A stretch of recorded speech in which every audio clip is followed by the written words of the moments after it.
کیا مسجدوں کی خوبصورت سجاوٹ عبادت ہے یا فتنہ؟ کیا واقعی ہم نبی صلی اللہ علیہ وسلم کو خواب میں دیکھ سکتے ہیں؟ رفع یدین ہر نماز میں ضروری ہے یا نہیں؟ اور یہ الومناتی حقیقت ہے یا صرف ایک ڈر؟ آج ہم انہی تمام سوالات کو ڈسکس کریں گے انجینئر محمد علی ورزا صاحب کی ویڈیو پر ریئیکشن دیتے ہوئے۔ السلام علیکم ناظرین، آج کی ویڈیو بہت خاص ہونے والی ہے کیونکہ ہم بات کریں گے کچھ ایسے سوالات کی جو ہر مسلمان کے ذہن میں آتے ہیں لیکن صحیح جواب کم ہی ملتا ہے۔ تو چلیے شروع کرتے ہیں سچ کے ساتھ، دلیل کے ساتھ۔ انجینئر محمد علی ورزا صاحب ان تمام سوالات کے کیا جوابات دیتے ہیں؟ اگر کوئی شیرخوار بچہ رات کے وقت ماں کا دودھ پیتے ہوئے دم گھٹ کر مر جائے، اسلام میں اس کی اب واللہ عالم اتنا اب کیسے کون کہہ سکتا ہے کہ دم گھٹ کے کیسے مر گیا؟ مطلب وہ ماں کے نیچے آ کے مر گیا؟ ایسے تو نہیں ہوتا یار، ماں کدھر۔ ویسے آپ جنرل لکھیں کہ بچہ جو چھوٹے بچے جو فوت ہو جاتے ہیں شیرخوارگی کی عمر میں، بچپن میں فوت ہو جاتے ہیں، ایون ڈلیوری سے پہلے جو پریگنینسی ضائع ہو جاتی ہے، یہ ساری کی ساری چیزیں قیامت کے دن آپ کے لیے شفاعت کا باعث ہے۔ وہ تو واضح حدیث موجود ہے، بخاری میں واضح حدیث ہے کہ اللہ تعالیٰ فرماتا ہے میں اپنے جس بندے سے کوئی نعمت لیتا ہوں تو خصوصاً آنکھ کے بارے میں تو اس کی جزا جنت ہے۔ اور ایک جنرل حدیث بھی ہے بخاری کے اندر کہ اللہ تعالیٰ جس کے ساتھ بھلائی کا ارادہ فرماتا ہے اسے تکلیف میں مبتلا کر دیتا ہے۔ اور ایک اور حدیث ہے بخاری مسلم میں کہ جس مسلمان کو بھی کوئی تکلیف پہنچتی ہے، حتیٰ کہ اسے دکھ درد اندیشہ، حتیٰ کہ اس کے پاؤں میں کانٹا بھی چبھ جائے، اس کے بدلے بھی اللہ تعالیٰ اس کے گناہ معاف کرتا ہے۔ تو یہ ساری کی ساری چیزیں وَلَنَبْلُوَنَّكُمْ بِشَيْءٍ مِّنَ الْخَوْفِ، اس پہ ایک میری تفصیلی ویڈیو دیکھ لیں، مکافات عمل، 50 منٹ کی ویڈیو ہے، میں نے ہر طرح کا ٹاپک اس میں کور کیا ہے۔ مشکات کی حدیث نمبر 725 جس میں رسول اللہ نے فرمایا تھا میں نے اللہ تعالیٰ کو بہترین صورت میں دیکھا۔ علماء سے سوال کرو تو وہ کہتے ہیں کہ عربی میں تو خواب کا لفظ بنتا ہی نہیں، تو 725 تو ہے ہی نہیں مشکات والی جو ہم پیش کرتے ہیں، 748 ہے، آپ نے نمبر ہی غلط پیش کیا، وہ روایت تو ہم پیش نہیں کرتے، ہم تو 748 پیش کرتے ہیں جو ترمذی میں ہے، مسند احمد میں، اور امام ترمذی نے لکھا کہ میں نے اپنے استاد امام بخاری جنہوں نے صحیح بخاری لکھی ہے ان سے بھی اس حدیث کے بارے میں پوچھا تو انہوں نے فرمایا یہ حدیث صحیح ہے کہ نبی علیہ السلام نے خواب میں اللہ تعالیٰ کی زیارت کی، اور اس میں وہ دعا بھی ہے اللہم انی اسألک فعل الخیرات و ترک المنکرات۔ تو وہ تو روایت بالکل ٹھیک ہے، شیخ البانی، شیخ زبیر علی، امام بخاری، امام ترمذی سب اس کو صحیح کہتے ہیں۔ بخاری شریف میں حدیث ہے کہ نبی علیہ السلام نے خودکشی کی کوشش کی، کیا یہ حضور علیہ السلام کے بارے میں گستاخی نہیں ہے؟ نعوذ باللہ۔ دیکھیں میں نے بھی کسی زمانے میں یہ جذبات میں آ کے بول دیا تھا کہ یہ گستاخانہ بات ہے، اگرچہ ہمیں اس سے کوئی فرق نہیں پڑتا۔ اس کی وجہ یہ ہے کہ بخاری شریف میں یہ حدیث متصل سند کے ساتھ نہیں ہے۔ امام بخاری کا جو دعویٰ ہے صحیح بخاری کے بارے میں وہ صرف اسناد والی روایتوں کا ہے جن کی نمبرنگ ہوئی ہے، لیکن بعض اوقات نمبرنگ والی جو احادیث ہے نا ان میں بھی چند ایک تابعین کے اقوال ایڈ ہوئے ہیں، اس میں بھی یہ تابعی کا قول ہے، اس کی سند نبی علیہ السلام تک یا صحابی تک نہیں ہے، کیونکہ اس میں ابن شہاب زہری کہتا ہے فیما بلغنا، اس میں ہمیں یہ بات بھی پہنچی ہے کہ نبی علیہ السلام پہ جب وحی کا سلسلہ منقطع ہو گیا تو رسول اللہ نے اس کا اتنا غم کھایا جو کچھ عرصے کے لیے، جس کے بعد پھر وہ شورى افاق آیات نازل ہوئی تھیں، وَالضُّحَىٰ وَاللَّيْلِ إِذَا سَجَىٰ مَا وَدَّعَكَ رَبُّكَ وَمَا قَلَىٰ، نہ تو آپ کے رب نے آپ کو چھوڑا ہے، اللہ تعالیٰ تو آپ سے محبت فرمانے والا ہے، اور پھر اس میں رسول اللہ صلی اللہ علیہ وآلہ وسلم پہ جو اللہ کے احسانات ہیں اللہ نے وہ گنوائے۔ تو اس کانٹیکسٹ میں وہ کچھ عرصہ جو فترت کا پیریڈ آیا تھا جس میں نبی اسلام کے اوپر وحی نازل نہیں ہوئی، تو نبی صلی اللہ علیہ وآلہ وسلم کو اس چیز کا غم تھا، اور نبی اسلام نے بارہا خودکشی کی کوشش کی اس غم کے سبب، یعنی یہ تابعی کا قول ہے۔ اب بخاری کی صحت کو اس سے کوئی فرق نہیں پڑتا، بخاری میں اور بھی کئی ضعیف اقوال موجود ہیں۔ بخاری جو ہم کہتے ہیں نا بخاری اور مسلم دونوں صحیحین ہیں، اس سے مراد ہے اس میں جو نبی علیہ السلام کے ریفرنس تک جتنی حدیثیں سند سے ہیں وہ صحیحین ہیں، وہ صحیح روایتیں ہیں۔ باقی جو چیپٹرز کی ہیڈنگ میں بعض اوقات بے سند اقوال ہیں وہ صحیح بھی ہو سکتے ہیں غلط بھی ہو سکتے ہیں۔ مثلا امام بخاری چیپٹر کی ہیڈنگ میں یہ لے کے آیا کہ میں اپنے بندے کے بالکل قریب ہوتا ہوں جب میرے ذکر کی وجہ سے اس کے ہونٹ ہل رہے ہوتے ہیں، میں اپنے بندے کے ساتھ ہوتا ہوں، سبحان اللہ۔ لیکن امام بخاری نے اس کی سند بیان نہیں کی، لیکن اس کی پوری سند سنن ابن ماجہ میں موجود ہے۔ تو ہم کہتے ہیں اگرچہ امام بخاری بغیر سند کے یہ ایک قول لے کر آئے حدیث قدسی کے طور پر، اس کو نمبرنگ بھی نہیں دی ہوئی بخاری میں، چیپٹر کی ہیڈنگ میں، لیکن ہم کہتے ہیں یہ روایت صحیح ہے، ابن ماجہ میں اس کی سند موجود ہے۔ صحیح بخاری میں ایک چیپٹر کی ہیڈنگ میں امام بخاری نے ایک واقعہ نقل کیا کہ حضرت عمر نے اپنے دور خلافت میں ایک شخص پہ حد جاری کی جو پاگل تھا، تو حضرت علی نے کہا اے امیر المومنین اس کے اوپر حد نہیں بنتی کیونکہ اللہ تعالیٰ نے 3 لوگوں سے قلم اٹھا لیا ہے، پاگل یعنی مجنون سے، نمبر 2 سوئے شخص سے، نمبر 3 نابالغ سے۔ تو حضرت عمر نے اپنا ڈیسیژن واپس لے لیا۔ اب یہ پورا واقعہ امام بخاری نے حدیث کے اندر نہیں لکھا، چیپٹر کی ہیڈنگ میں، لیکن یہ حدیث بھی ہے سنن ابن ماجہ میں، اور مولا علی نے روایت کی ہے نبی علیہ السلام سے کہ 3 لوگوں سے اللہ نے قلم اٹھا لیا۔ لیکن کچھ ایسے اقوال ہیں جن کی سند نہیں موجود۔ مثلا امام بخاری صحیح بخاری میں لے کے آئے جو قادیانی کوٹ کرتے ہیں کہ ابن عباس انی متوفیکا ورافعک الیہ، جو سورہ آل عمران میں حضرت عیسیٰ ابن مریم کے بارے میں متوفیکا ہم تو ترجمہ کرتے ہیں میں تمہیں پورا کر لوں گا اور پھر اٹھا لوں گا، کیونکہ سورہ نساء میں واضح آیا ہے وما قتلوہ وما صلبوہ ولکن شبہ لہم، نہ عیسیٰ ابن مریم قتل ہوئے نہ سولی دیے گئے بلکہ معاملہ مشتبہ ہو گیا، وما قتلوہ یقینا، اور یقینا انہیں قتل نہیں کیا گیا بلکہ اللہ نے انہیں اپنے پاس اٹھا لیا، وہ واضح ہے بالکل۔ اس کے اوپر میری تفصیلی ویڈیو ریکارڈ ہے، غامدی صاحب نے جو خدشات کا اظہار کیا میں نے قرآن سے ہی جواب دیا، وہ ٹاپک ایک الگ ہے، لیکن یہاں پہ امام بخاری لے کے آئے کہ وہ ابن عباس کہا کرتے تھے انی متوفی کا، وہ ترجمہ کرتے تھے انی ممیتو کا، میں تمہیں موت دوں گا۔ اب یہ قول بے سند ہے، قادیانی پیش کرتے ہیں بخاری سے کہ حضرت عیسیٰ مر چکے، ہم کہتے ہیں کہ بھائی اس کی سند لے کے آؤ۔ امام بخاری نے ابن عباس کا قول نقل کیا لیکن امام بخاری سے لے کے ابن عباس تک اس کی سند نہیں ہے، اور یہ چیپٹر کی ہیڈنگ میں ہے۔ بعض دوسری تعویل بھی کرتے ہیں کہ یہ اس زمانے کے لیے جب وہ دوبارہ دنیا میں آئیں گے، وہ خیر دور کی تعویل ہے۔ تو ہم نے کب یہ دعویٰ کیا ہے؟ شاہ ولی اللہ دہلوی نے حجت اللہ البالغہ میں لکھا ہے کہ بخاری اور مسلم کی تمام متصل الاسناد احادیث قطعی الصحت ہے اور امت کا اجماع ہے، ایٹ لیسٹ اہل سنت کے یہاں تو اجماع پایا جاتا ہے، اور ان سے دشمنی کرنے والا، نفرت کرنے والا بدعتی ہے، یعنی خود حنفیوں کو ظاہر ہے دشمنی کون کرتے ہیں، نفرت کون کرتے ہیں، یہی وہ کہتے ہیں نہیں ہم تو انہیں قرآن کے بعد افضل مانتے ہیں، بس خالی ماننا ہی ہے، جس طرح مسلمان اخبار کی طرح قرآن پڑھتا ہے، پڑھنا ہی ہے، توحید اپنی قرآن والی نہیں کرنی، تم نے نماز رفع الیدین سے نہیں شروع کرنی، اگر قرآن کے بعد افضل کتابیں ہیں تو اس کے مطابق آپ نے نماز نہیں پڑھنی۔ تو آپ فرق دیکھ لیں شاہ ولی اللہ دہلوی کیا لکھے گئے ہیں۔ تو بخاری کی تمام متصل الاسناد احادیث کے بارے میں ہم بات کرتے ہیں، جس طرح قرآن دو گتوں کے درمیان ایک ایک لفظ محفوظ ہے، اس طرح بخاری کے بارے میں ہمارا کلیم نہیں ہے، بخاری کی صرف احادیث ہے جو محفوظ ہے، باقی جو اقوال ہے ان میں صحیح اسناد بھی ہیں ضعیف بھی ہیں، اس پہ بھی باقاعدہ ابن حجر اسقلانی نے پوری ورکنگ کی ہوئی ہے اور محدثین نے بھی۔ لہٰذا یہ جو حدیث کے ساتھ الفاظ ہے اس میں امام بخاری نے پورا انصاف کیا، انہوں نے لکھا ہے فیما بلغنا، اس میں ہمیں یہ بات بھی پہنچی ہے، ابن شہاب نے کی ہے، لیکن اس کو انہوں نے یہ نہیں لکھا کہ یہ حدیث ہے اور صحابی تک پہنچتی ہے۔ تو اس قول کو ہم اس حوالے سے صحیح نہیں سمجھتے، لیکن اگر کوئی سے صحیح بھی مانے، میں پہلے سے سمجھتا تھا کہ گستاخی ہے، لیکن اس کو میں نے دقت نظر سے دیکھا، ہمارے ایک بڑے قریبی دوست، ہمارے اسٹوڈنٹ، محقق آدمی ہیں، غلام محی الدین بھائی لاہور میں ہوتے ہیں، انہوں نے میری اس طرف توجہ دلائی کہ علی بھائی اس میں گستاخی والا کون سا پہلو ہے؟ کیا یہ ہمارا عقیدہ نہیں ہے کہ اللہ تعالیٰ انبیاء کی حفاظت کرتا ہے اور وہ گناہ نہیں کرتے، اگرچہ مائل ہو سکتے ہیں، جیسا کہ یوسف علیہ السلام کے بارے میں سورہ یوسف میں آیا کہ اس عورت نے یوسف کا قصد کیا اور یوسف بھی قصد کر لیتا۔ ہاں بس ایک جملے نے نا، ہمارے ایک اسٹوڈنٹ کے ایک جملے نے ہمارے اس ذہن کا عقدہ کھول دیا۔ میں نے کہا بالکل یار یہ تو حرام کام ہے، ایک ایسی عورت کے ساتھ منہ کالا کرنا جو ماں بھی ہو، منہ بولی ماں تو تھی نا، پالا تھا نا، اور قرآن کہہ رہا ہے کہ یوسف بھی قصد کر لیتا اگر اپنے رب کی برہان نہ دیکھتا۔ ٹھیک ہے، تو کیا یہ یوسف کی گستاخی ہو گئی ہے؟ کی تو نہیں نا انہوں نے کوئی حرکت، اور دوسرا اللہ نے کہا کر لیتے اگر ہم نہ انہیں بچاتے، تو سرکار اس میں بھی کوئی مسئلہ نہیں ہے، رسول اللہ بھی خودکشی کر لیتے، اللہ نے انہیں بچا لیا، وہ بخاری میں اسی میں روایت میں موجود ہے کہ فرشتہ پھر سامنے آ کے حضور کو تسلی دیتا تھا۔ تو گستاخی والا کوئی پہلو نہیں ہے اس میں، کیونکہ نبی اللہ کی حفاظت میں ہوتے ہیں۔ یہ ہے عصمت انبیاء کا عقیدہ۔ عصمت انبیاء کا عقیدہ قطعاً یہ نہیں ہے کہ نبی ربورٹ ہیں اور ان کے کوئی جذبات ہی نہیں ہوتے، نعوذ باللہ، سرکار ایسا نہیں ہے۔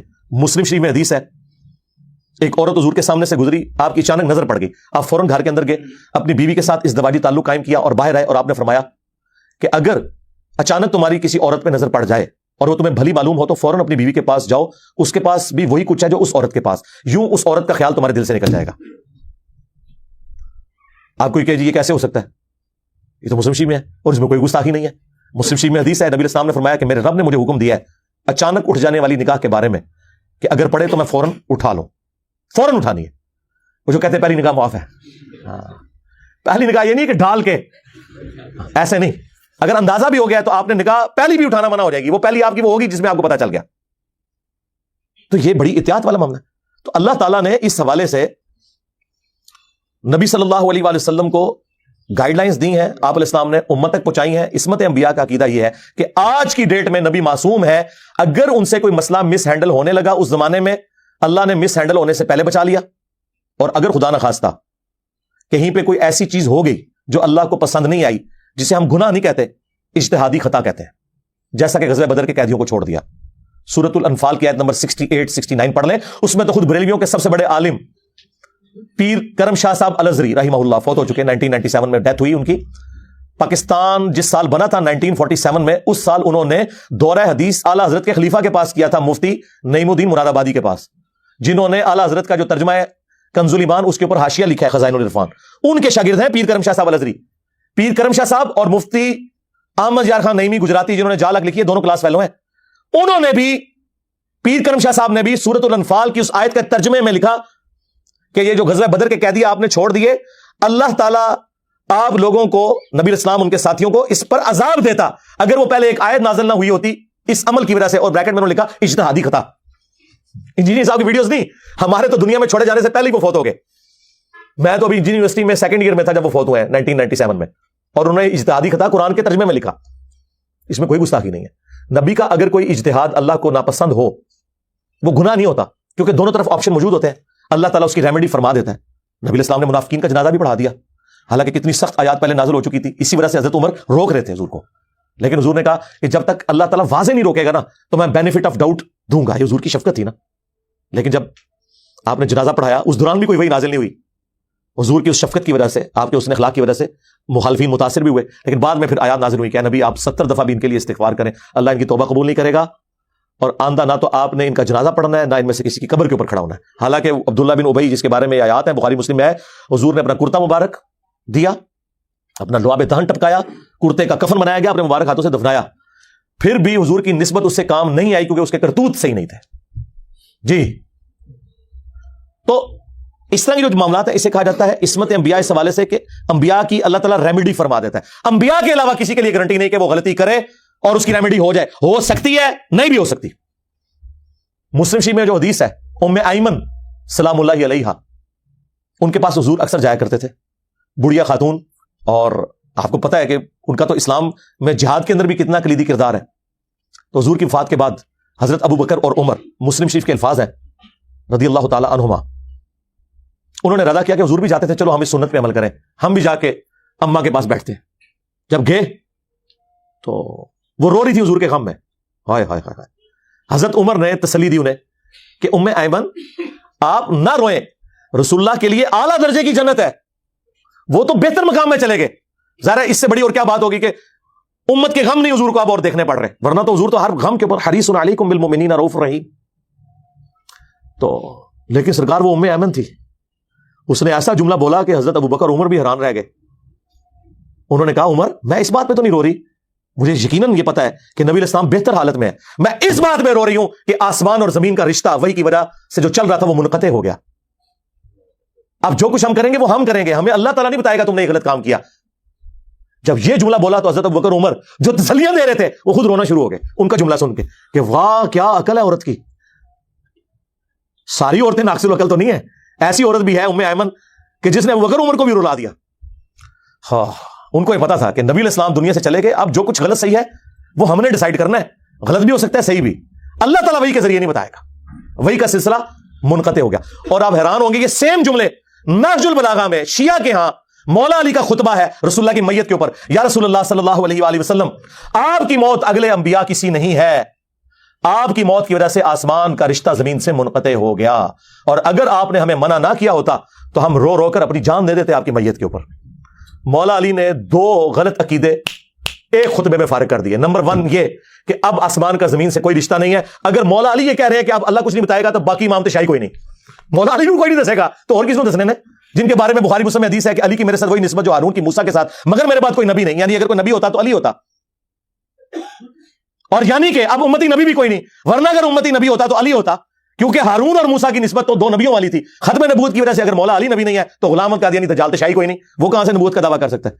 تو مولا علی کیا کہہ رہے ہیں کہ آسمان کا رشتہ زمین سے منقطع ہو گیا، کوئی کشف، کوئی الہام، کوئی عقیدہ امامت، کوئی صوفیوں کی اس حوالے سے یہ چیز کہ کوئی آسمان کا زمین سے رشتہ ہے، ختم۔ اور دوسرا نے کہا اگر آپ نے ہمیں منع نہ کیا ہوتا ہم رو رو کے جان دے دیتے، تو سرکار اندازہ کریں ماتم بیچ میں پھر کہاں سے آ گیا، سینہ کو بھی کہاں سے آ گئی، سب ختم۔ تو یہ ہمارا عقیدہ ہے۔ ختم نبوت اصل میں یہ ہے کہ نبی اسلام کے بعد کوئی ایسا سلسلہ نہیں، ایک ایکسیپشن دی ہے بخاری مسلم میں کہ میری وفات کے بعد قیامت تک غیب کی خبریں ختم سوائے مبشرات کے۔ پوچھا گیا مبشرات کیا ہے؟ کہا کہ خواب ہیں جو اللہ تعالیٰ اپنے بندوں کو دکھائے گا، اور وہ بھی بخاری مسلم دونوں میں حدیث ہے۔ خواب کی 3 قسمیں ہیں، اللہ کی طرف سے، شیطان کی طرف سے، اور نفس کی طرف سے۔ اب یہ کون ڈیفائن کرے گا کہ یہ خواب رحمانی ہے یا شیطانی؟ ہاں جی، وہ اونلی ڈیفائن کرے گا کہ اگر دیوبندی نے رسول اللہ کو خواب میں دیکھا ہے تو دیوبندیوں کے نزدیک رحمانی ہے اور بریلویوں کے نزدیک شیطانی.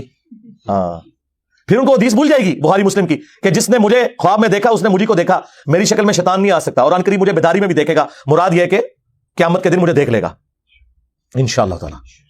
یا حضور کے زمانے میں اگر کسی نے دیکھا تو ان قریب وہ صحابی بھی بن جائے گا. یہ دو تشریحات ہیں. اسی حدیث میں آگے لکھا ہوا ہے ابن سیرین کا قول. امام بخاری کہتے ہیں ابن سیرین کہا کرتے تھے یہاں مراد یہ ہے کہ جس نے حضور کو حضور کی اپنی شکل میں دیکھا، جو حضور کی اپنی شکل مبارک ہے. اگر کسی اور شکل میں ہے تو وہ اس میں نہیں آتا. اور اسی کی بلی پھر وہ لیتے ہیں، اور یہی صحیح تشریح ہے.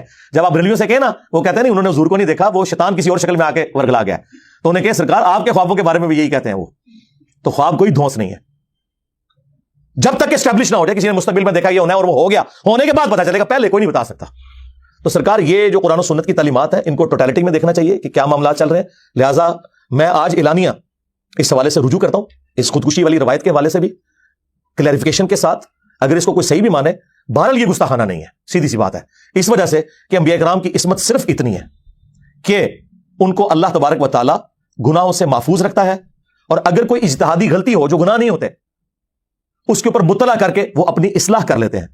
تو اگر حضرت یوسف علیہ السلام کے بارے میں آیا کہ وہ بھی اس عورت کا قصد کر لیتے اگر اپنے رب کی برہان نہ دیکھتے، تو نبی الاسلام کو بھی اس سے جوڑ لیں کہ وہ خودکشی اللہ کی برہان ان کو دکھا دی گئی، انہوں نے خودکشی نہیں کی. بشری تقاضے بھی سمجھے نا. اب مجھے بتائیں قرآن میں سورہ مریم میں آل عمران میں آیا نا، جب بے موسمی پھل حضرت مریم کے پاس دیکھے حضرت زکریا علیہ السلام نے، تو انہوں نے کہا یہ مریم کہاں سے آئے؟ تو انہوں نے کیا کہا؟ حضور آپ کا فیض ہے، آپ میرے پیر، میں آپ کی مریدنی. یہ تو تھا رشتہ، خالو بھی تھے، پیر بھی تھے، اور پیر آپ کا بنایا پیر نہیں، پیغمبر. اور کفالت اللہ نے مرزانہ طور پہ ان کے سپرد کی تھی. تو انہوں نے اپنے پیر کو کہا یہ اللہ کی طرف سے آئے ہیں، ہوا من عند اللہ. آگے پیر بھی مواحد تھا، اس نے نہیں کہا کہ میں منو جو کرتا جائے. ہاں، وسیلے کے بغیر ہی چل رہی ہے مریم. وہ اتنی کلک کی کہ وہ محراب میں چلے گئے، دعا کیا اللہ اگر تو مریم کو بے موسمی پھل دے سکتا ہے تو مجھے بڑھاپے میں اولاد یعقوب کا وارث جو اس ہیکل سلمانی ٹیمپل آف سلیمان اس خانقاہ میں بیٹھ کے توحید کا کام میرے بعد کرے، کیا تو مجھے بیٹا نہیں دے سکتا؟ تو اللہ مجھے اولاد عطا فرما. اور اللہ تعالیٰ نے یحییٰ بن زکریا کی بشارت دی ان کو علیہم السلام. دعائیں کر کے خود ہٹے ہیں. فرشتہ آیا بشارت دینے کے لیے، سورہ مریم آل عمران کے الفاظ ہیں. فرشتہ کہتا ہے جی ہم آپ کو بشارت دے رہے ہیں. تو حضرت زکریا کیا کہتے ہیں کہ میری اولاد کیسے ہوگی، میں تو بوڑھا ہو چکا ہوں، میری بیوی بانجھ ہو چکی ہے.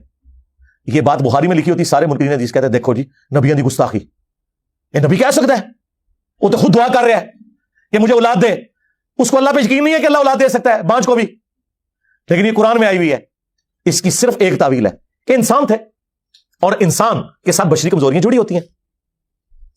وہ چاہ رہے تھے کہ مجھے کوئی اس کی نشانی مل جائے ایسی، مجھے مزید تسلی ہو جائے. جس طرح حضرت ابراہیم نے کہا تھا کہ میرا یقین ہے کہ مردوں کو اللہ زندہ کرے گا، لیکن دل کے اطمینان کے لیے یا اللہ ایک بار میرے سامنے بھی کر کے داسنا. تو انہوں نے وہ پرندے پالے اور اللہ نے زندہ کیا. سورۃ البقرہ میں آیا دل کی مضبوطی کے لیے. تو یہاں پہ بھی پھر ان کو نشانی دی گئی کہ 3 دن تک آپ کی زبان نہیں چلے گی، صرف اشاروں سے آپ باتیں کریں گے. یہ اس بات کی نشانی ہوگی کہ اللہ کا بڑا فیصلہ ہو چکا ہے. پھر وہ اپنے حجرے سے نکلے اور انہوں نے لوگوں کو کہا کہ صبح شام اللہ کو یاد کرو، اللہ کے فیصلے کا بہت بڑا دن ہے.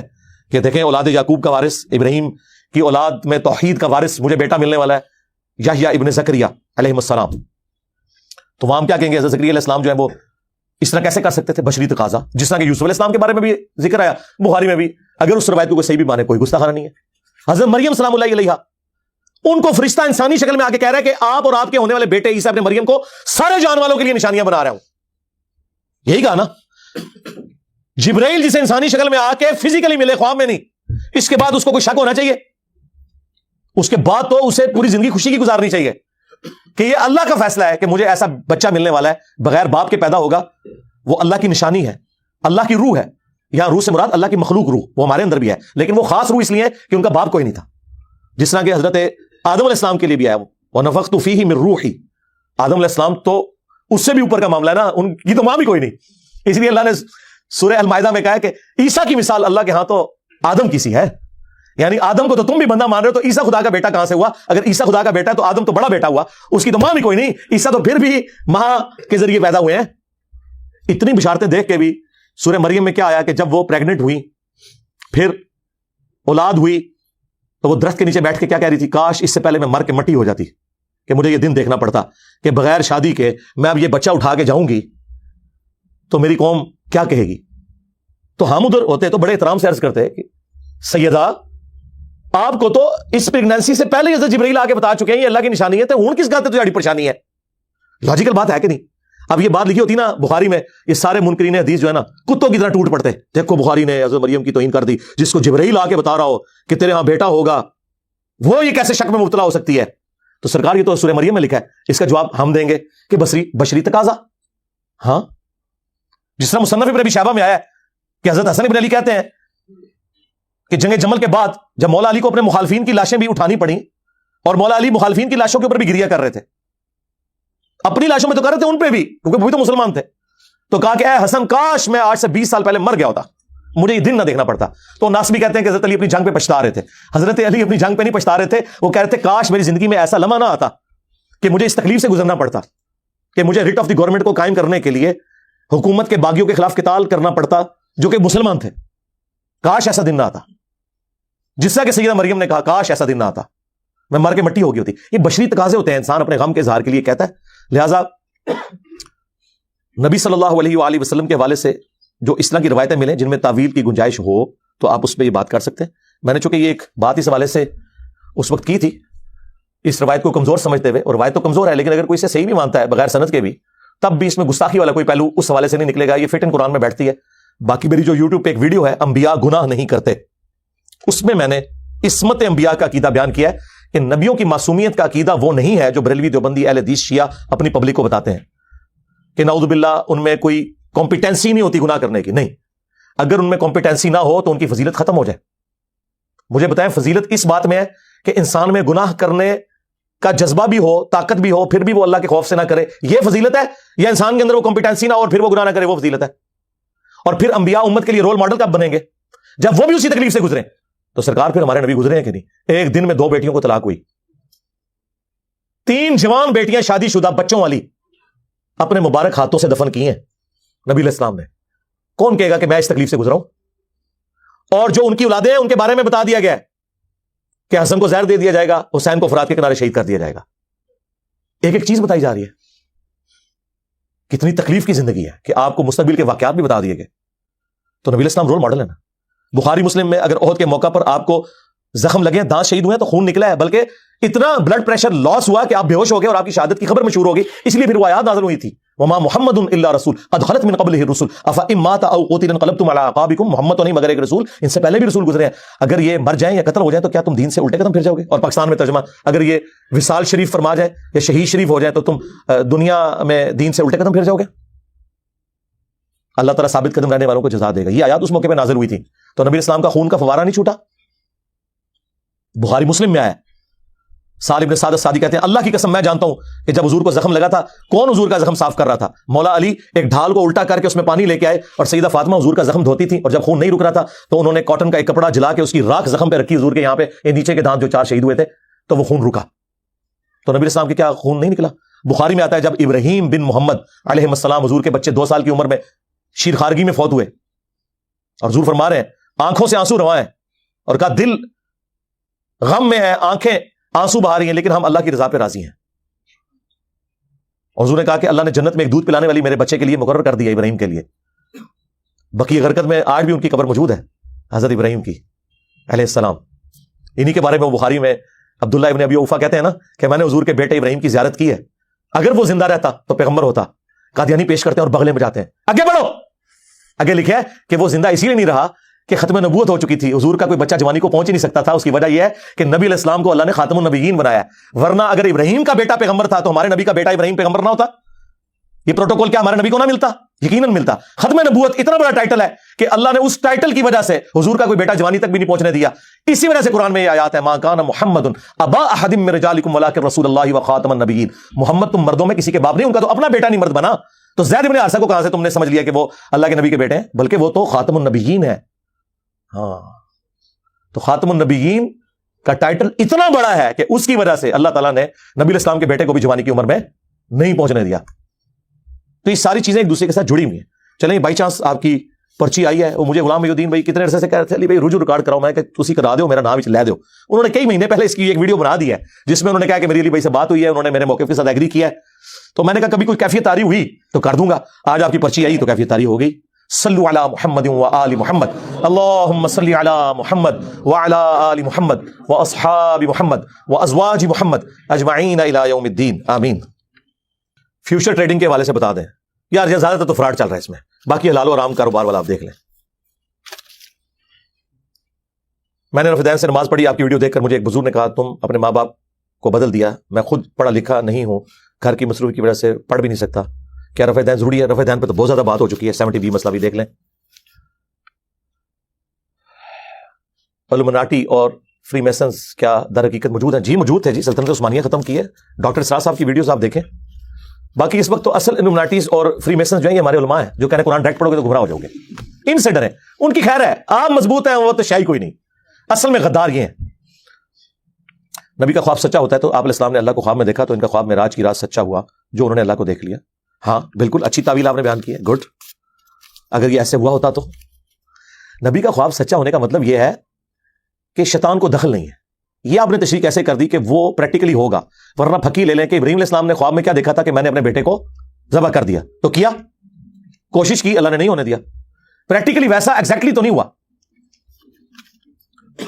لواطت کا لفظ حضرت لوط کے نام سے نکلا ہے، تو کیا اس عمل کو آپ کے نام سے ریلیٹ کرنا صحیح ہے؟ یہ بعض لوگ جذباتی طور پہ کہتے ہیں، دیکھیں پریکٹیکلی جب کوئی لفظ کسی زبان میں مستعمل ہو جائے، لوتی لفظ بولا گیا، لواطت بولا گیا، اسی طریقے سے سوڈومی بولا جاتا ہے انگریزی میں، کیونکہ سدوم وہ بستی تھی، تو اس سے حضرت لوط کی تو توہین نہیں ہوتی۔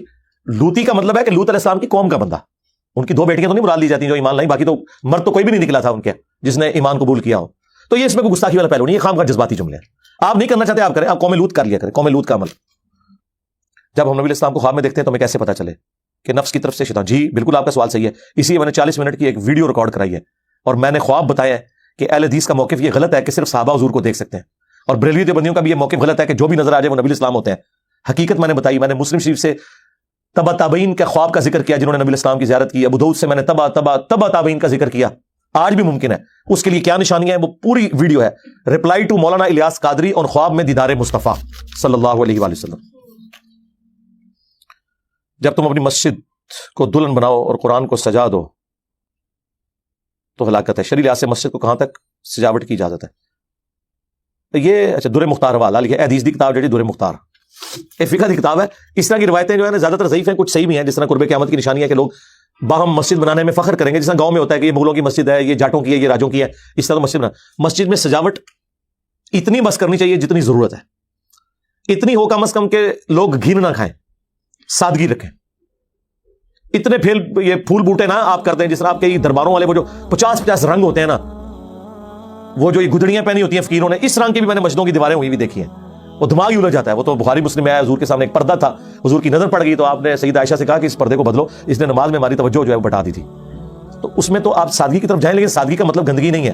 مسجد کے ٹوائلٹس اچھے گھروں کے ٹوائلٹس کی طرح ہونے چاہیے، ان کی صفائی کا بھی اہتمام ہو، مسجد کی قالین صاف ستھری، مسجد میں یار اگر آپ کے گھر کا ماحول اچھا ہے ایٹ لیسٹ اتنا گھر کا ماحول تو، جس طرح بیریا ٹاؤن کی یا ڈیفینس ہاؤسنگ کی مسجدیں یا کینٹ ایریا کی مسجدیں کتنی صاف ستھری ہیں، سارا ایلیٹ کلاس انٹیلیجنشیا آ کے وہاں نماز پڑھتا ہے، یا آفیسز میں جو مسجدیں وہ تو آپ رکھیں۔ باقی میں بالکل آپ کے ساتھ ہوں کہ فضول خرچی مسجد میں کرنا، اور سب سے بڑی فضول خرچی جس کی طرف کسی کی نظر نہیں جاتی وہ منار ہے۔ منار بس آپ اتنا رکھیں کہ ایک نشانی کے لیے ٹھیک ہے کہ دور سے پتہ چل جائے۔ وہ مسجد جو ہے 10 فٹ کی ہے اور منار 70-80 فٹ کا ساتھ رکھ، ایسی مسجد میں آپ کو بتاؤں جہلم میں جہاں مسجد کے اندر 20 سے 25 نمازی نہیں پورے آتے اور ساتھ منار انہیں زد و زدی کھڑا کر دیا 100 فٹ کا۔ جی لوگوں کے لیے یار یہ مسافروں کے لیے تو منار تب ہوگا جب کسی روڈ کے اوپر مسجد ہے، وہ بھی ضرورت نہیں روڈ پہ نظر آ جائے گی۔ گلی محلوں میں مناروں کا کیا کام ہے؟ مجھے بتائیں، جو جی ٹی روڈ سے گزر رہا ہے وہ جہلم کے کسی مشین محلے میں جا کے وہ منار دے کے اس مسجد میں جا کے نماز پڑھے گا، یا وہ جی ٹی روڈ کے اوپر کسی مسجد میں نماز پڑھے گا، یا اسٹیشن والا ادھر پڑھے گا، یا بات یہ بڑے منار بنانے کی ضرورت نہیں ہے، لاکھوں روپیہ لگتا ہے، بلکہ اب تو کروڑوں لگتا ہے، یہ فضول خرچی ہے۔ اسی طریقے سے بہت زیادہ پھول بوٹے بنا دینا یہ فضول خرچی ہے، یہ نہ کریں۔ باقی بیسک تو ریکوائرمنٹ آپ دیکھ لیں، یہ مسجد نہیں ہے لیکن ہم نے اپنے اس دار ارکم میں اس اکیڈمی کے اندر ایک ایک چیز کا اہتمام کیا ہوا ہے، اس کو پریزنٹیبل فارم میں رکھا ہے کہ کوئی آئے تو اس کو ذرا ایک اچھی فیلنگز آئیں۔ یہی یہاں سے جناب چونا گر رہا ہو ادھر سے، جیسا شروع میں تھا وہ بڑا کچھ ہم نے کیا، 40-50 ہزار روپے کا پینٹ ہمارا لگ گیا، وہ پھر بھی تھا، پھر اینڈ پہ ہی ہم نے پیلنگ کروائی، ٹھیک ہے۔ اور یہاں کا پھر جب اترنا شروع ہوا، اس کے اوپر بھی پچھلے دنوں میں نے سب سے سادہ مجھے یہ ملا ہے، دیکھ لیں 2 ہی کلر ہیں اس میں، گولڈن ہے بلو، میں تو پورا بلو چاہ رہا تھا لیکن یہ ملا کیونکہ بار بار وہ یہاں سے اکھڑتا تھا اور پھر اس ساتھ کا پینٹ بھی نہیں ملتا، جب آپ پینٹ کرتے ہیں وہ لادہ سے سپاٹ نظر آتا تھا، باقی کو ہم نے وائٹ رکھا ہوا ہے. وائٹ کا تو مسئلہ ہی نہیں ہوتا. یہاں وائٹ اس لیے نہیں کر سکتے, پھر کیمرے کی ریکارڈنگ ٹھیک نہیں ہوتی. کیمرہ جو ہے وہ محبت اور پیار کرتا ہے, لو کرتا ہے گاڑے رنگوں سے. ہاں, اس کی جو ہے نا ہلکے رنگوں سے بنتی نہیں ہے. تو اس لیے پھر گاڑا رنگ بھی ایسا ہو کہ کم از کم وہ یعنی بالکل شودہ بھی نہ ہو. اس پہ بھی میں نے پچھلی دفعہ بڑا فلبدی بولا تھا, وہ کلپ تیار ہے, وابیوں کا خدا اور بابوں کا خدا. وہ کلپ ریکارڈ ہو چکا ہوا ہے, اس پہ حوالے بھی لگ چکے ہیں. انشاءاللہ جیسے ہی موقع ملے گا تو وہ پبلش ہو جائے گا. 12-15 منٹ کا وہ کلپ ہے. ویسے تو ضرورت نہیں تھی, مجلس 100 میں نے سٹارٹنگ میں بتا دیا تھا. تو بابوں سے مراد وہ تمام بزرگ ہیں. اس میں ہم نے لکھا ہے بابوں اور اماموں میں فرق کیا ہے. ٹھیک ہے, یہ صرف لفظ کامن ہونے سے تو نہیں مسئلہ ہو جاتا. عیسیٰ ابن مریم کو کیا صرف ہم ہی مانتے ہیں؟ کرسچنز نہیں مانتے ہیں, لیکن ہم کہتے ہیں ہم اس عیسیٰ ابن مریم کو نہیں مانتے جس کو تم مانتے ہو, کیونکہ اس طرح کا تو کوئی عیسیٰ ابن مریم نہیں تھا جس نے خدا کا بیٹا ہونے کا دعویٰ کیا. تو ہم کہتے ہیں تمہارا عیسیٰ اور ہے, ہمارا عیسیٰ اور, اگرچہ دونوں ایک ہی ہیں, لیکن جب یہ کہا جاتا ہے تو اس سے مراد ہے کوالٹیز کا فرق. ٹھیک ہے, اور یہ لٹریچر میں اس طریقے سے گفتگو ہوتی ہے. اعلیٰ حضرت نے ایک پوری کتاب لکھی ہے سبحان سبوح, اور فتاوی رضویہ میں پورا فتویٰ لکھا ہے دیوبند اور اہل حدیث کے خلاف. اس میں انہوں نے ٹرم یوز کیا وابیوں کا خدا, اور کتنی کتنی گالیاں دی ہیں انہوں نے کہ ان کا وابیوں کا خدا جو ہے زناکار ہے, نعوذ باللہ. وابیوں کا خدا جو ہے وہ چوری کرتا ہے, وابیوں کا خدا یہ کرتا ہے. اب آپ بریلویوں سے پوچھیں یار وابیوں کا, تو وہ کہیں گے نہیں, وہ اہل حدیث کو کہہ رہے ہیں جو تم خدا کے بارے میں یہ کر رہے ہو نا عقیدہ. وہ اصل میں ایک دیوبندی عالم نے نا اسٹیٹمنٹ دی تھی کہ خدا جھوٹ بولے گا تو نہیں لیکن بول سکتا ہے. تو اس کے خلاف کتاب لکھی تھی توحید کے دفاع میں اعلیٰ حضرت نے, سبحان سبوح, کہ کوئی بھی نٹوریس کوالٹی اللہ کی طرف منسوب نہیں کریں گے, کیونکہ جو جھوٹ بول سکتا ہے وہ خدا نہیں, اور جو خدا ہے وہ جھوٹ نہیں بول سکتا. اگرچہ دیوبندی بھی نہیں کہتے کہ خدا جھوٹ بولے گا, وہ کہتے ہیں جھوٹ بولنے پر قادر ہے لیکن بولے گا نہیں. لیکن اعلیٰ حضرت نے یہ کہا کہ یار یہ نٹوریس چیز آپ خدا کی قدرت میں داخل نہیں کر سکتے, کیونکہ جب آپ نٹوریس چیز داخل کریں گے خدا کی ڈیفینیشن ختم ہو جائے گی. یہ محال اور مقدور کی بحث ہیں. تو اس میں انہوں نے کہا کہ اچھا پھر تمہارا خدا تو پھر جھوٹ بھی بول سکتا ہے, پھر وابیوں کا خدا جو ہے زناکار بھی ہے, وابیوں کا خدا. تو اس طرح انہوں نے وہ جملے لکھے اور وہ فخریہ بیان کرتے ہیں. اور جب میں نے کہا بابوں کا خدا ہو رہا ہے کتابوں, تو میرے خلاف بریلویوں نے کلپ بنایا جی انجینئر صاحب 2 خدا مانتے ہیں. دیکھو انہوں نے ہمیں لادے کر دیا. واہ, جن کا ابا کہتا ہو وابیوں کا خدا زناکار, نعوذ باللہ, وہ سانو تو عید پہ سکھا دیں. نظر ادھر صلو علی محمد و آل محمد, اللہم صلی علی محمد و علی آل محمد. تو ناظرین, امید ہے کہ آپ لوگوں نے اس ویڈیو کو آخر تک لازمی دیکھا ہوگا, اور ان تمام سوالات کو انجینئر صاحب نے بہت اچھے طریقے سے بیان کیا, بہت اچھے طریقے سے انہوں نے پورے جوابات دیے اور کنسیپٹ کلیئر کیے. بہت زبردست ویڈیو تھی. آج کی ویڈیو صرف یہیں تک, کل ملتے ہیں ایک نئی ویڈیو میں ایک نئے ریاکشن کے ساتھ. اللہ حافظ.